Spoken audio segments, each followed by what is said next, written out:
Now, these few, they are beginning to get to pick on something that is unique to their area. So, Arizona is the Grand Canyon state. There's no other Grand Canyon. Peru, land of the Incas. Hawaii, the islands of Aloha. Not particularly creative, maybe, but at least focusing on something that is particularly unique. And these are, the problem with branding, and I think the reason that it gets a bad press sometimes, is that they try and distill everything down into one word. One word to sum up a country. I wonder if any of you know what these are. Incredible. India. That's a good one because it's got alliteration as well, which is really important. Oops, sorry, I clicked that too quickly. Amazing, Thailand. Sensational. Brazil. Impressive, El Salvador. Anyway, so I think that what I'm trying to say is that really stories, places have a story to tell. And I think what good branding does is to help you tell that story. And really take the things that make your place different, your destination different and special, and use them. And don't do this. I hope this translates reasonably well. Any country, the land of contrasts. Any country is nowhere's best kept secret. It's so close to home, yet a world apart.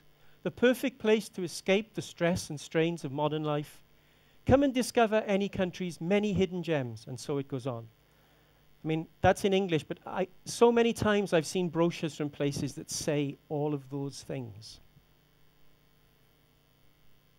And I just don't know if you can see that, but land of contrast, just to prove my point, if you put land of contrasts into Google, you come up with 594,000 examples of land of contrast. From Guinea, the Switzerland of Africa is a land of contrasts. Kansas, a land of contrasts. The Middle East, Thailand, and so on. Please, never use a land of contrasts. Now, I said at the start that I wanted to inject a bit of an attitude in, and I think the two sessions this morning were really good in this respect. The need to be different. And I'm going to tell it through a principle associated with a type of marketing called challenger marketing or challenger branding. A few years ago, I was sat in an advertising agency presentation, and the advertising agency said to me, "Roger, Wales is a challenger brand." And I went, "Yes!" What's that? I didn't know what it was, but it sounded really, really good. So they sent me a book written by a guy called Adam Morgan, and it was called Eating the Big Fish. And this told the story of what challenger brands are all about. Challenger brands are never number one in the marketplace. Challenger brands have a lot to gain because they're relatively small, they don't lead the marketplace, and therefore they're able to take more risks. They often have an attitude. And perhaps most importantly, challenger brands understand that communication is a two-way process. Because you're transmitting a message doesn't mean that your audience is receiving it. And challenger brands do things that try and ensure that your audience receives the message. So a couple of principles to talk about. The first is challenger brands break with their past. And again, this morning from Marcelo, we heard about how you need to change. Well, if you're working in a business and you've worked in that business for a long time, you become bound by the conventions of that business. You keep doing things because that's how you've done them before.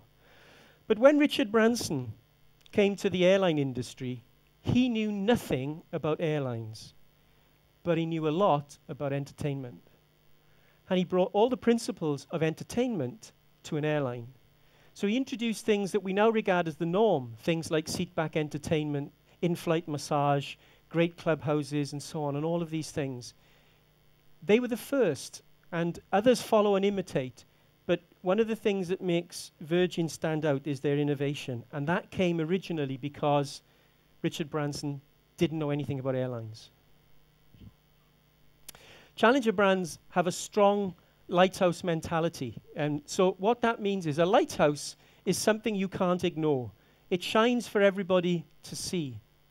And sometimes challenger brands have a very strong opinion, a very strong set of values. So the Body Shop, I'm not sure if the Body Shop is in Argentina, but believes that you have to have a beauty with care for the environment and care for animals and all of those things. A very strong point of view. And Avis, a company that I used to work for, We Try Harder, their lighthouse was all about not just shining out to the marketplace with We Try Harder, but also a message for their staff so that they were able to influence the way things happened within Avis. Challenger brands lead the thinking in their category. What is a watch for? To tell the time. Everybody thought a watch was for tell the time until Swatch came along and said, well, actually, it's a fashion accessory. And the whole way that they approached it was a completely different mentality. So no longer did you need just one watch to tell the time, but you could have 7, 8, 9, 10 watches to match the different clothes that you needed to wear at any given time. Challenger brands create symbols of change, something that forces people to just think again about that brand. I've used a Welsh example here. This is the Millennium Stadium in Cardiff, the city where I live. And sometimes Wales has a bad reputation in England. And I've sat in focus groups, behind the mirror, and people from England are saying, oh, we don't think much of Wales, don't really like it. But you've got a fantastic stadium, and it was built on time and built on budget. And it just makes people just think again, a symbol of change. And this is my favorite attitude from a challenger brand. Challenger brands get more out of their advertising and publicity. They realize that you're never going to outspend, very rarely will you outspend the competition. And so what you have to do is to use the money that you do spend to create a debate and create a discussion. Oops, sorry. This is something that I did a few years ago. These were vans that we made really dirty. And we drove them around cities in England. And we wrote on the back, clean air is just 2 hours away. And this created a real stir. All the newspapers in England put the photographs of the vans in the press.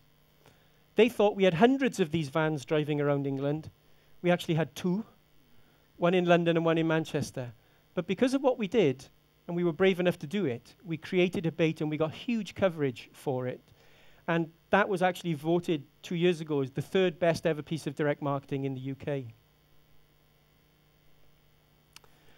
And challenger brands believe in the power of ideas. And I alluded to this earlier. Sometimes it's very difficult to research in a marketplace how people will react to your brand because they don't understand if it's really innovative, they really don't understand what it's offering. So if Thomas Edison did market research, he probably would never have come up with a light bulb. He would have come up with a bloody great big candle because that's all the market could have told him.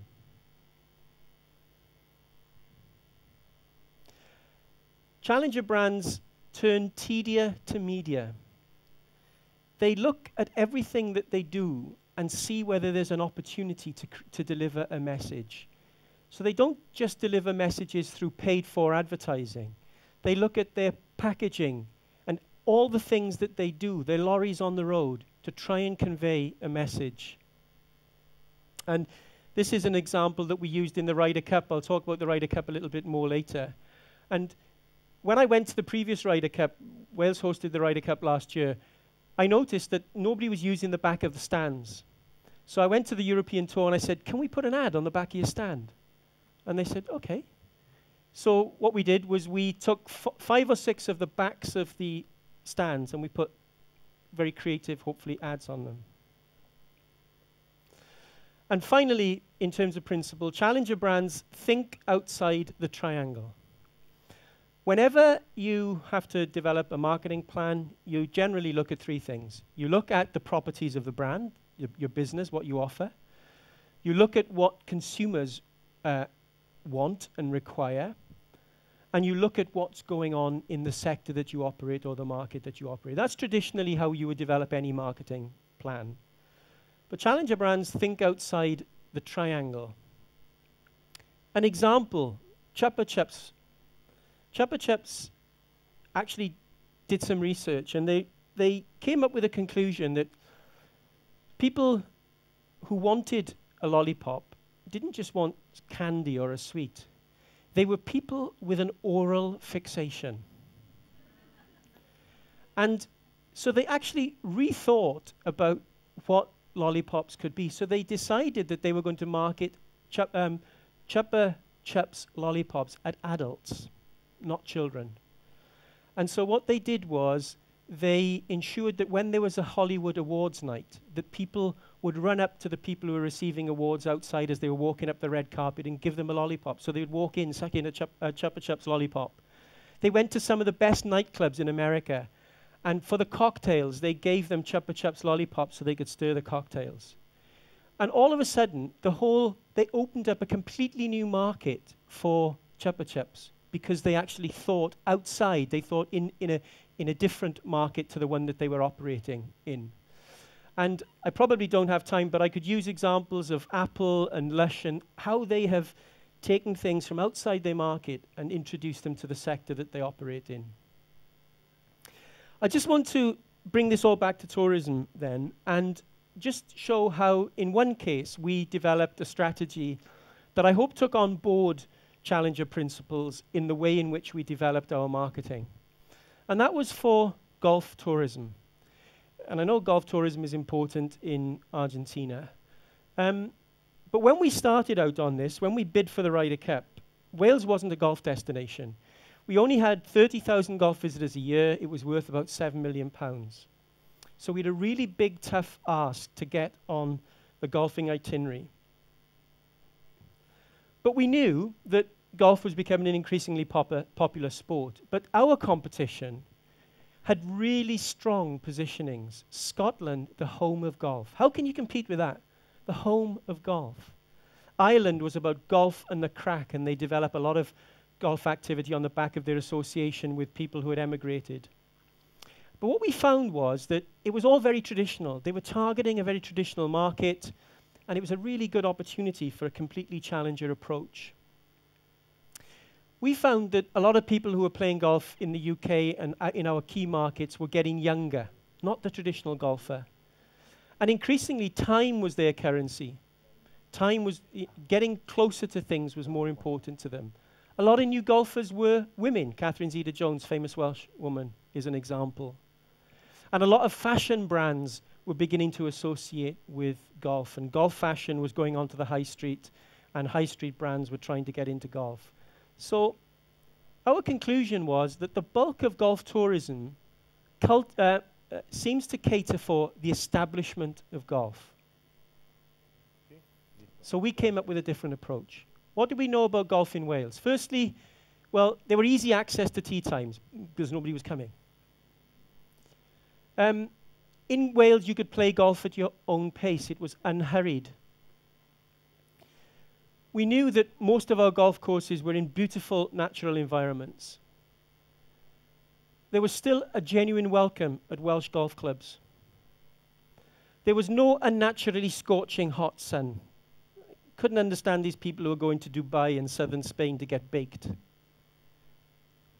And we said we were the antidote to the English, Irish and Scottish golf scenes.